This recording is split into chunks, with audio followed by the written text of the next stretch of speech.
कैसे आप सब लोग। आई होप कि सभी मस्त होंगे और मस्ती करे होंगे। Welcome back to my channel. आज अपने चैनल पे क्या करें, एनसीईआरटी एग्जाम्पलर को आगे बढ़ा रहे हैं। एक्सरसाइज 8.2 का सोल्यूशन करेंगे सारे के सारे हम एक ही वीडियो में कंप्लीट कर देंगे, क्योंकि ये रीजनिंग बेस्ड क्वेश्चन है।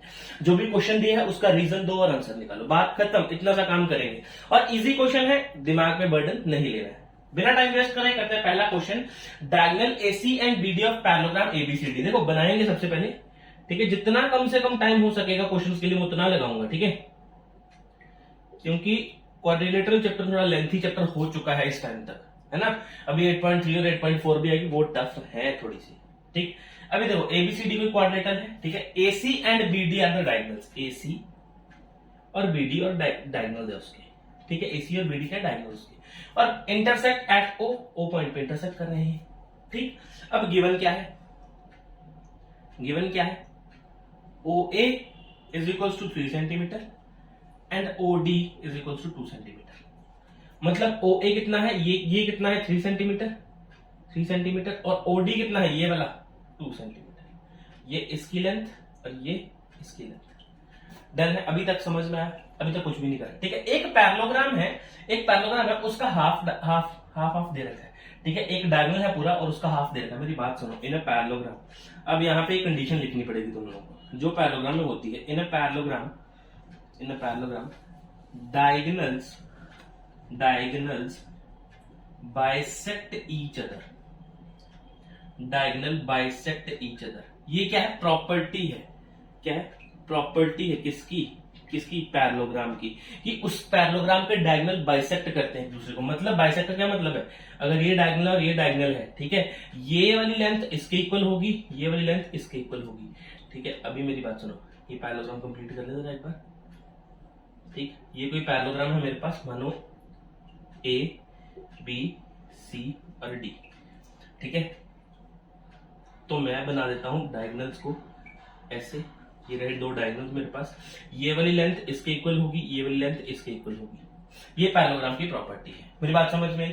अच्छा, अगर इफ OA 3 है, OA 3 है, तो OC भी कितना होगा, 3। रीजन क्या लिख दूंगा, diagonals bisect each other. Done है। पूरा लिखोगे तो आपको इजीली समझ में भी चीजें आएंगी। अगर OD है आपके पास 2 सेंटीमीटर, तो OB भी कितना होगा, 2 सेंटीमीटर। अब मेरी बात सुनो सर, इसको मानो पूरी को इक्वेशन नंबर फर्स्ट, ये पूरी को, ठीक। इसको मानो equation number second from first, ठीक। अगर मैं फर्स्ट को ऐड कर दूं, दोनों को ऐड कर दूं, एडिंग फर्स्ट, ठीक। अगर मैं ऐड कर दूं दोनों को, तो मेरे पास क्या आएगा, OA प्लस OC कितना है, OA प्लस OC कितना है मेरे पास, 3 + 3 6, OA plus OC, AC is equals to 6 centimetre. मेरी बात सुनो, सबसे पहले निकालना क्या था, ये देखो, determine the length of AC। AC की लेंथ पता लगी 6 है। नाउ सेकंड को ऐड करना sir, OD plus OB is equals to 2 + 2 4। Done, ठीक। अब OD प्लस OB कितना है, BD is equals to 4 centimetre. देखो आपने यही दो चीजें निकालनी थी, AC भी निकल गया, BD भी निकल गया, लेंथ भी पता कर ली, और ये हमने ये भी बता दिया कि हमने ये चीजें करी क्यों, ठीक है। जो चीज करोगे क्यों उनको जरूर बताना है, ठीक है। तो यह है हमारा क्वेश्चन नंबर फर्स्ट। सो पहले करेंगे पॉज, फिर करेंगे नोट, उसके बाद करेंगे नेक्स्ट क्वेश्चन। अपने नेक्स्ट क्वेश्चन की तरफ। नेक्स्ट क्वेश्चन क्या है हमारे पास, diagonals of a parallelogram are perpendicular to each other, is this statement true. क्या ये स्टेटमेंट सही है? अच्छा, अब मैं सबसे पहले चलता हूं प्रमोशंस की तरफ नहीं, 8.1 और 8.2 का इंट्रोडक्शन देख लो, ठीक है। इंट्रोडक्शन, सिर्फ इंट्रोडक्शन पार्ट्स, ठीक। ये देख लो, आपको ये क्वेश्चन का आंसर डायरेक्ट पता होगा, ठीक है। आपको इस क्वेश्चन का आंसर क्या, आपको हर एक क्वेश्चन का कुछ ना कुछ हिंट जरूर पता होगा। इंट्रोडक्शन में ये पावर होती है ना। अगर आप डायरेक्ट क्वेश्चन करने बैठ जाओगे फिर प्रॉब्लम होगी। डन। अभी देखो, diagonals of a parallelogram perpendicular to each other, no, this statement is not true, this statement is not true.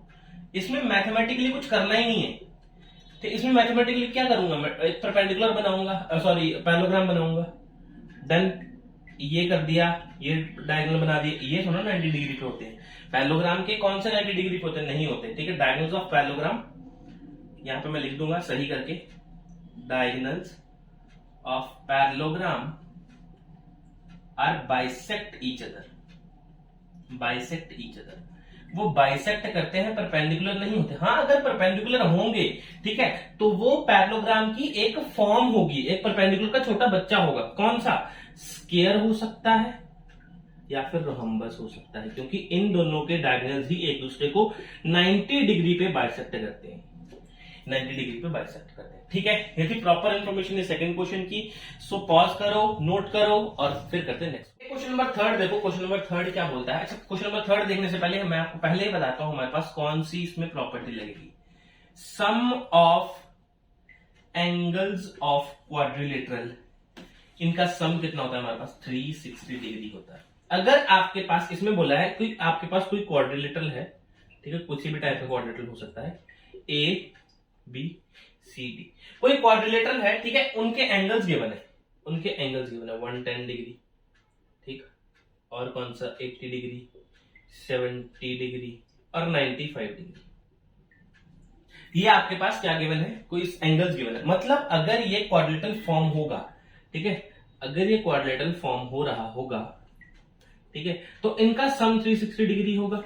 या और इजी भाषा में मैं बता दूं, अगर 360 नहीं है, अगर इन एंगल्स का सम 360 से कम है तो भी क्वाड्रिलेटरल फॉर्म नहीं होगा, अगर 360 से ज्यादा है तो भी क्वाड्रिलेटरल फॉर्म नहीं होगा। डन, इजी बात। अब करते हैं इनका सम जरा। मतलब angle A plus angle B plus angle C plus angle D is equals to कितना आना चाहिए हमारा? 360 डिग्री आना चाहिए, ठीक है, आना चाहिए 360 डिग्री। अब मेरा अच्छा 0 0 0 5, अरे यहाँ पे 0 आना चाहिए, यहाँ पे तो 1 पे 5 आ गया। मैं यहीं से हिसाब लगा सकता हूं कि यहाँ पे चलो पूरा प्लस कर देते हैं, तो यहाँ पे मेरे पास 355 आएगा। 355 इज नॉट इक्वल टू 360, ठीक है। Hence these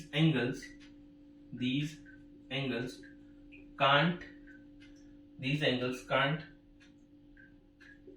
be formed a quadrilateral। Reason क्या है? Reason because the sum of angles is less than 360, is less than 360। तो ये है हमारा क्वेश्चन नंबर थर्ड का अच्छे से डिटेल्ड रिव्यू इसका, ठीक है, या इसका सोल्यूशन आप करेंगे पॉज, नोट, इसके बाद नेक्स्ट बढ़ते हैं अपने नेक्स्ट क्वेश्चन की तरफ। क्वेश्चन नंबर फोर्थ है हमारे पास। In quadrilateral A B C D, A plus angle D, angle A plus angle D का सम 180 डिग्री। आप ना कुछ भी कर लो, आप डायरेक्ट आंसर ट्रेपीजियम दोगे इसका। ट्रेपीजियम, जिसने इंट्रोडक्शंस देख रखे हैं, ठीक है, जिसने इंट्रोडक्शंस देख रखे हैं वो डायरेक्टली आंसर ट्रेपीजियम देने वाला है, ठीक है। जिसने नहीं देख रखे उनके लिए भी है कुछ हमारे पास कुछ भी है यहाँ पे, ठीक है। एक कोई क्या है ना, क्वाड्रिलेटरल है हमारे पास, कोई क्वाड्रिलेटरल है ए बी सी डी, कुछ ऐसे ही नेमिंग करोगे इसकी आप लोग, कुछ ऐसे ही नेमिंग करोगे। ये बोल रहे हैं कि इसका एंगल ए और एंगल डी का सम कितना है? 180 डिग्री है। अगर मैं बोल दूं, अगर इन दोनों का सम 180 डिग्री है, angle A plus angle D का सम अगर 180 डिग्री है, तो क्या मैं ये बात बोल सकता हूं कि ए बी और सी डी पैरेलल होंगे? Then A B parallel to C D होगा। अगर A B parallel to C D है तो इन दोनों का को इंटीरियर बनेगा। को इंटीरियर एंगल्स आर सप्लीमेंट्री, अगर इन दोनों का सम 180 डिग्री है तो मैं ये भी तो बात बोल सकता हूं कि ए बी पैरेलल होगा सी डी के। अरे अगर ए बी पैरेलल है सी डी के और साथ ही साथ उसके एडजेसेंट एंगल्स का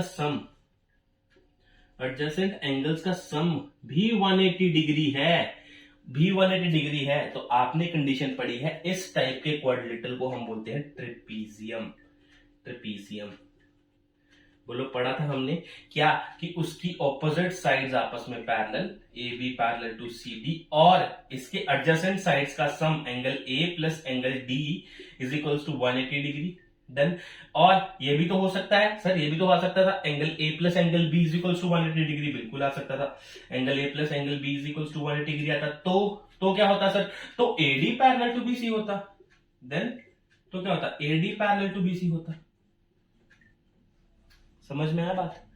ठीक है, देखो अगर इन दोनों का सम 180 डिग्री है, सेम इन दोनों का सम भी 180 डिग्री होगा, ठीक मान के चले, क्योंकि इसका सम कितना है, देखो पूरा क्वाड्रिलेटरल का सम कितना 360 डिग्री, इन दोनों का तो 180 बन गया, अब इन दोनों को मिला के भी 180 ही बनेगा। समझ में आया? तभी आपका क्वेश्चन सही होगा। चलो वो तो बाहर की बातें हैं, छोड़ो, लेकिन ये बात समझो कि क्या बोला, अगर एडजेसेंट एंगल्स का सम 180 डिग्री और वो दोनों लाइंस आपस में पैरेलल हैं, तो मैं उसको उस स्पेशल क्वाड्रिलेटरल का नाम दूंगा ट्रेपीजियम। तो यही मेरे इस स्पेशल क्वाड्रिलेटरल का नाम है ट्रेपीजियम। डन है। आप ऐसे सॉल्व करके दिखा सकते हैं अगर आपके पेपर में ये क्वेश्चन आता है, नहीं तो आप डायरेक्टली भी लिख सकते हैं कि ट्रेपीजियम में बात खत्म। ठीक है, तो ये हमारा क्वेश्चन नंबर 4। सो पॉज करो, नोट करो, फिर करते हैं अगला क्वेश्चन नंबर 5। देखो क्या है हमारे पास, इसमें आपको थोड़ा सा कंफ्यूजन हो सकता है, लेकिन अपना दिमाग और कॉपियां खुली रखो। ठीक है, जो भी हिंदी में बोलूंगा वो भी लिखते चलना। All the angles of a quadrilateral are equal. What special name is given to this quadrilateral? क्या नाम दोगे स्पेशल क्वाड्रिलेटरल को? अगर सभी एंगल्स इक्वल हैं, कुछ गिवन तो नहीं है ना, एंगल्स का 110 है, 20 है, 30 है, ऐसा कुछ भी नहीं गिवन है ना, तो मान के चलते हैं हर एक एंगल क्या है, एक्स है। Let the angle A x, B भी एक्स, सी भी एक्स और डी भी एक्स। तो इसका सम कितना होगा 360 degree by angle sum property of quadrilaterals. Done है, इतना बात तो समझ में आता है। ठीक है, तो इसका सम कितना 4x is equal to 360 degree and x is equal to 360 by 4 और आंसर आ गया 90 जी। 90। यहां पे क्वेश्चन हो गया कॉम्प्लिकेटेड, यहां पे क्वेश्चन हो गया कॉम्प्लिकेटेड। क्या बोल रहा है, सभी एंगल्स का सम 90 डिग्री, मतलब कुछ ऐसा होगा आपके पास। सर या तो ये बन सकता है ना, या तो ये बन सकता है, दो ही केस है सर, या तो क्वाड्रिलेटरल बने या तो रेक्टेंगल बने, क्योंकि इसी केस में आते हैं 90-90 के एंगल्स, सभी एंगल इसमें 90-90 के होते हैं। लेकिन मैं बोलूंगा इसका आंसर रेक्टेंगल है। कैसे सर, ऐसे किसने तुक्का मार दिया? नहीं सर, तुक्का नहीं मारा, आपको मैं पूरा बताऊंगा कि क्यों आया था, कैसे आया था। ठीक है, ये देखो, अब मेरी बात सुनना, ये रहा रेक्टेंगल, अब रेक्टेंगल का ये रहा लेंथ, ऊपर रहा लेंथ, ये रहा ब्रेड्थ। ठीक है, ये रहा ब्रेड्थ। अब आपने फिजिक्स में अभी तो नहीं पढ़े होंगे, फिजिक्स में कुछ स्पेशल केस होते हैं, तो इसलिए इसका भी कुछ एक स्पेशल केस है, रेक्टेंगल का भी एक स्पेशल केस है। अब देखो, इसमें लेंथ और ब्रेड्थ इक्वल नहीं है, length is not equal to breadth. ठीक है, ये जो मैंने चीज बना रखी है। ठीक है, लेकिन अगर आपके पास कुछ स्पेशल केस ऐसा आ जाए जिसमें लेंथ भी इक्वल हो जाए ब्रेड्थ के, तो आपका ये वाला रेक्टेंगल किस शेप में फॉर्म होगा, स्क्वायर की फॉर्म में शेप होगा। बोलो, रेक्टेंगल ने क्या किया, रेक्टेंगल स्क्वायर बन गया। क्या बन गया, रेक्टेंगल ही स्क्वायर बन गया, रेक्टेंगल ही स्क्वायर बन गया।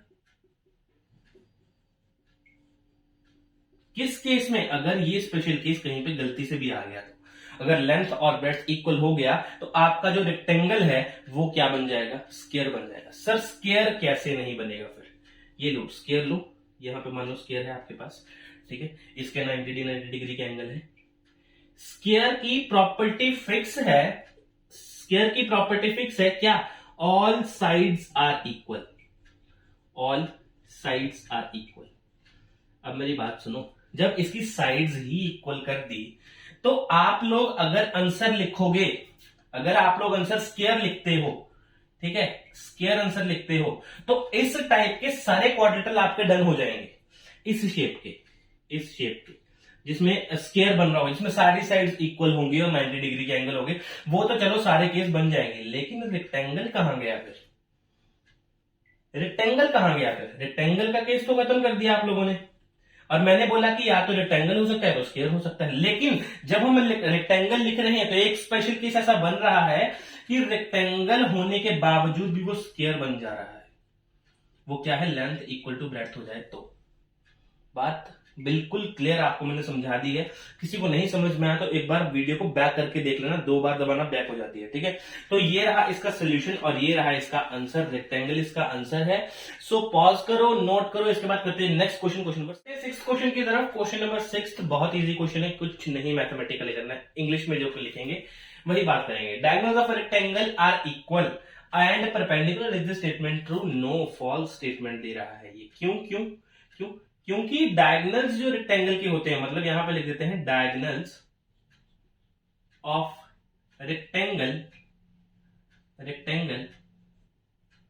आर इक्वल नॉट परपेंडिकुलर,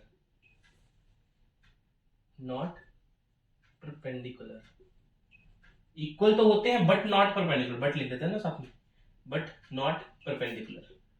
बस यही है हमारा इसका आंसर। ये देखो, आपको इन चीजों के लिए रेक्टेंगल का केस पता होना चाहिए, पूरा का पूरा डिटेल में पढ़ा रखा है। स्क्वायर का पता होना चाहिए, रोहम्बस का पता होना चाहिए, ठीक है। पैरेललोग्राम के पूरे डिटेल में पता होना चाहिए क्या क्या केस होते हैं। तो आपके लिए क्वेश्चन बहुत इजी हो जाएंगे ये वाले, ठीक है। तो ये है मेरे इस क्वेश्चन का 6 क्वेश्चन का सोल्यूशन जो मैंने ऊपर लिखा है सबसे पहली लाइन पे।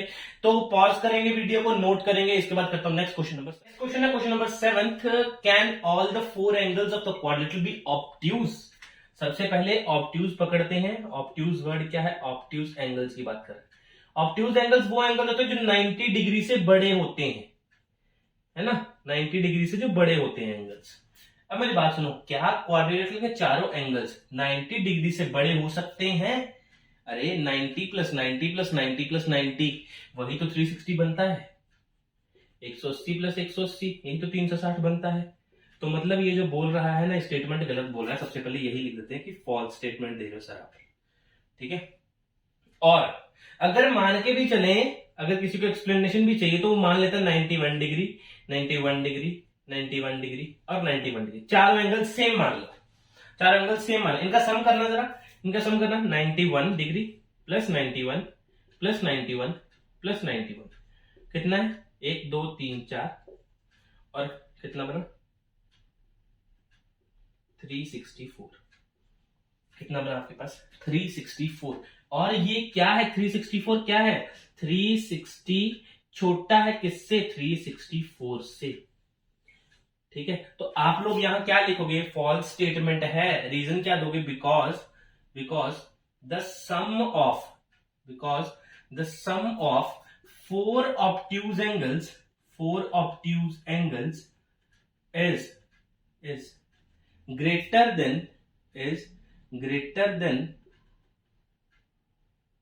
is greater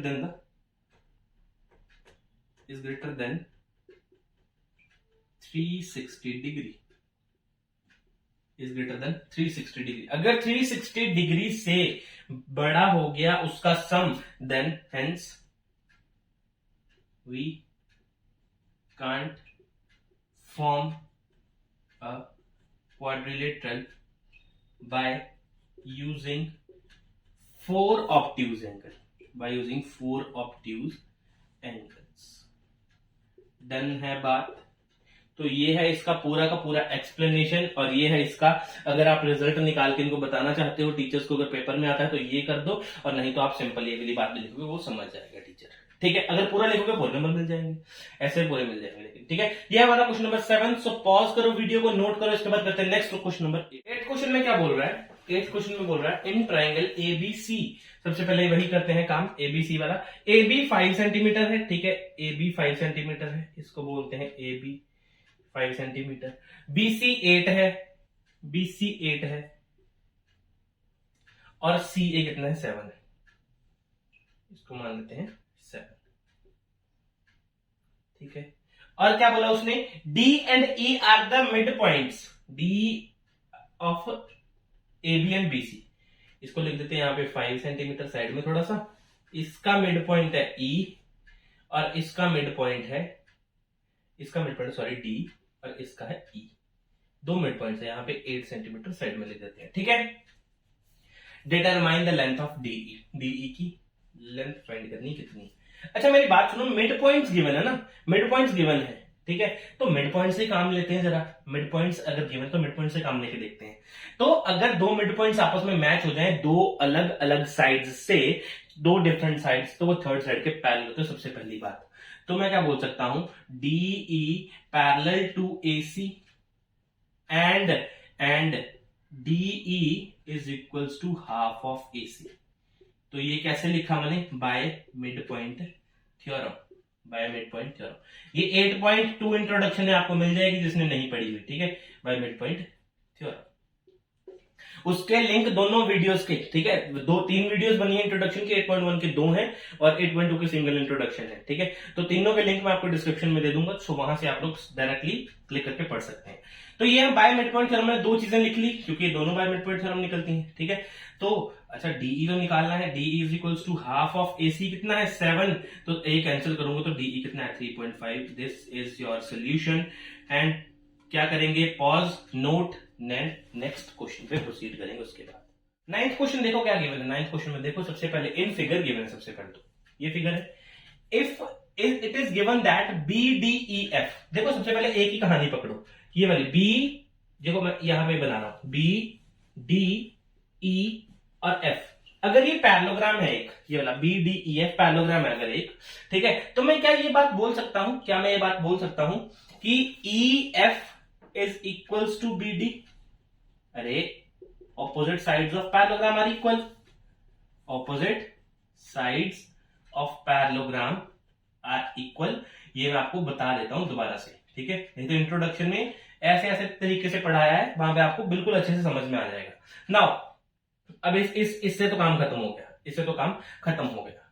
अब देखो FDCE, FDCE, FDCE, ये FDCE, तो मैं इसमें भी ये बात बोल सकता हूं क्या, EF is equals to CD, same opposite sides are parallel, opposite sides of are parallelogram, और ऑपोजिट साइड्स ऑफ पैरेललोग्राम है ना, थोड़ा सा कई बार मुंह में वर्ड फंस जाते हैं। अच्छा मेरी बात सुनो, ऐसा करा क्यों, ऐसा करा क्यों, क्योंकि मेरे को रिलेशन निकालना था BD और CD में, इन दोनों में कुछ ना कुछ रिलेशन निकालना था BD और CD में। मेरी बात सुनो, ये वाली लाइन इसके भी पैरेलल है और ये सेम लाइन इसके भी पैरेलल है, ठीक है। इसकी लाइन ऊपर, ये वाली इसका काम, ये वाला इसका काम, एक ही लाइन दोनों साइड्स के पैरेलल है। तो अगर मैं पैरेललोग्राम बना के इन दोनों को इक्वल बताता हूं, इसको भी और इसको भी, मेरी बात सुनो, फर्स्ट एंड सेकंड, मैं ये बात बोल सकता हूं क्या, फ्रॉम फर्स्ट एंड सेकंड, ये बात बोल दूं क्या, BD is equals to CD। और मेरी बात सुनो, यही प्रूफ करने को बोला था, चेक कर लो चाहे ऊपर। और अगर y और y नॉट पूछे तो ये देखो भाई, y और y नॉट ये है हमें गिवन कि ये कंडीशन लगी, इस कंडीशन की वजह से हमें BD is equals to CD मिला। डन है, ये है आपका प्रॉपर एक्सप्लेनेशन क्वेश्चन नंबर 9 का। Pause, note and proceed to the next question. आज की क्लास का 10th क्वेश्चन क्या है हमारे पास, इन फिगर ABCD, ये बड़ा वाला पैरेललोग्राम एंड AEFG छोटा वाला पैरेललोग्राम, C गिवन है 55 डिग्री। अच्छा एंगल C गिवन है 55 डिग्री, ऐसा क्या तरीका लगाओगे कि F निकल जाए। देखो और कोई भी लिंक नहीं है, और कोई भी लिंक नहीं है, आपके पास सिर्फ एक तरीका है इसको सॉल्व करने का, कि मैं बात ये बोल सकता हूं क्या, angle A is equals to angle C, opposite angles of parallelogram are equal, opposite angles of parallelogram are equal, equal होते हैं, बोलो कोई दिक्कत, opposite angles of parallelogram are equal. Now angle A कितना आ गया, सेम 55, सेम 55 ये आ गया। अच्छा नाउ इन क्वाड्रिलेटरल, AEFG, अगर एंगल A है 55 तो एंगल F भी तो उतना ही होगा। रीजन, ऑपोजिट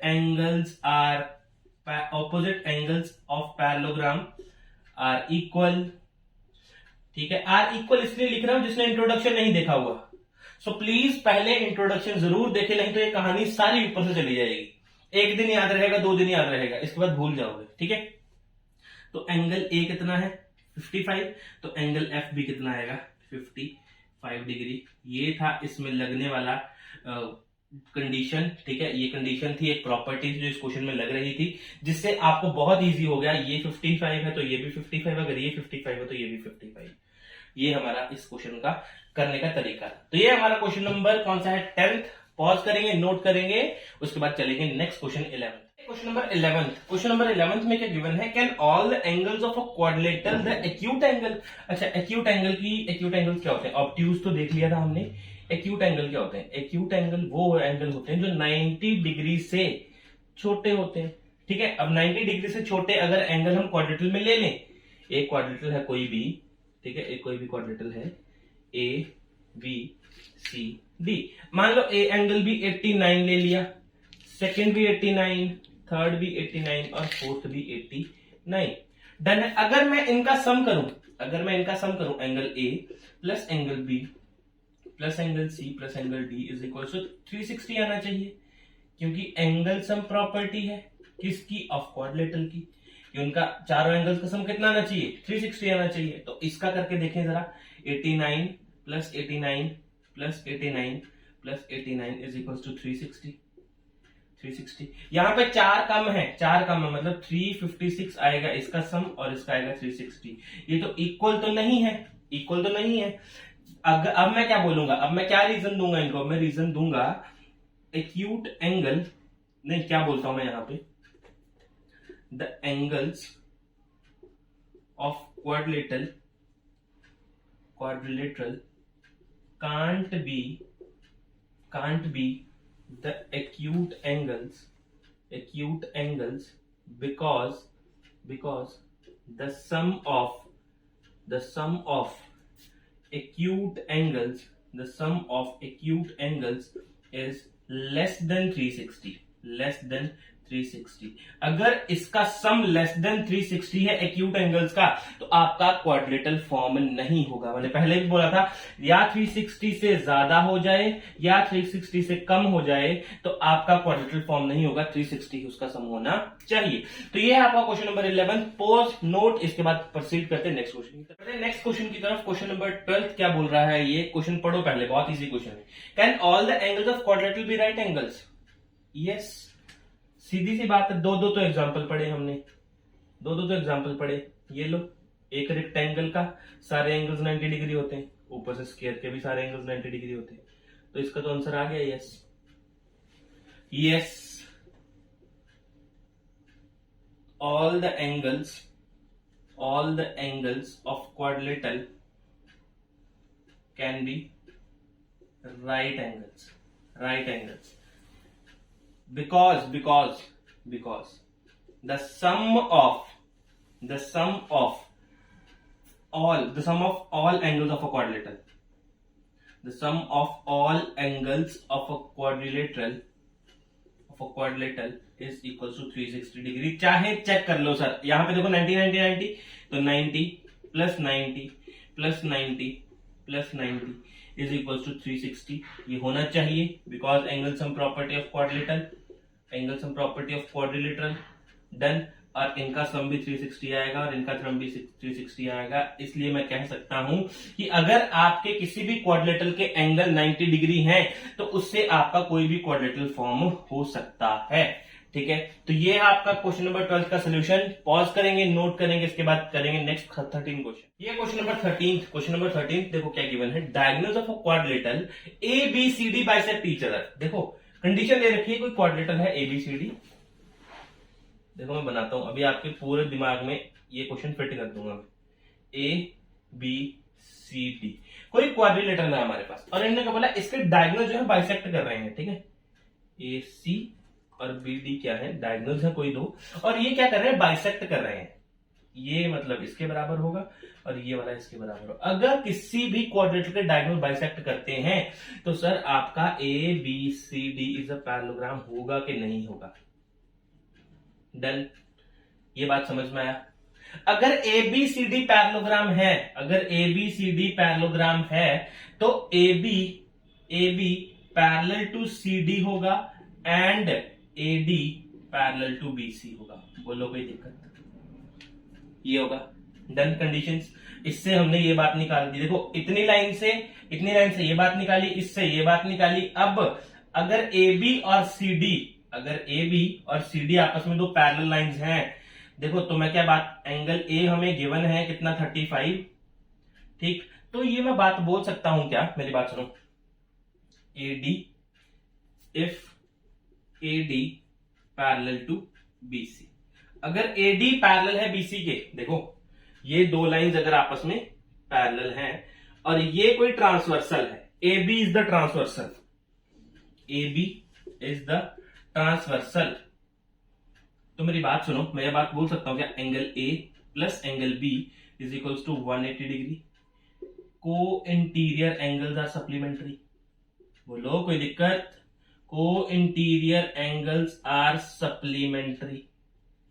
डन, ये बात समझ में आया। एंगल ए कितना है, एंगल ए कितना 35 प्लस एंगल बी फाइंड करना 180 degree, angle B is equals to 180 degree minus 35। बोलो एंगल बी फाइंड हुआ या नहीं हुआ, एंगल बी फाइंड हुआ या नहीं हुआ। ये देखो, ये है प्रॉपर वे इस क्वेश्चन को करने का, ठीक है, प्रॉपर तरीका इस क्वेश्चन को करने का। ये क्वेश्चन नंबर 13 है, पॉज कर लो वीडियो को, नोट कर लो कॉपी के ऊपर। इसके बाद करते हैं लास्ट क्वेश्चन इस एक्सरसाइज का, क्वेश्चन नंबर 14। अब क्या करेंगे, थोड़ा सा खुश हो जाएंगे सबसे पहले क्योंकि एक्सरसाइज ये खत्म होने में, लास्ट क्वेश्चन है इस एक्सरसाइज का। Opposite angles of a quadrilateral A B C D are equal. देखो कंडीशन समझा करो पहले, है ना, क्वेश्चन को करने से पहले अगर कंडीशन समझ में आ गई तो क्वेश्चन तो समझ में आ ही गया। ए बी सी डी कोई क्वाड्रिलेटरल है हमारे पास और इसके ऑपोजिट एंगल्स आपस में इक्वल है।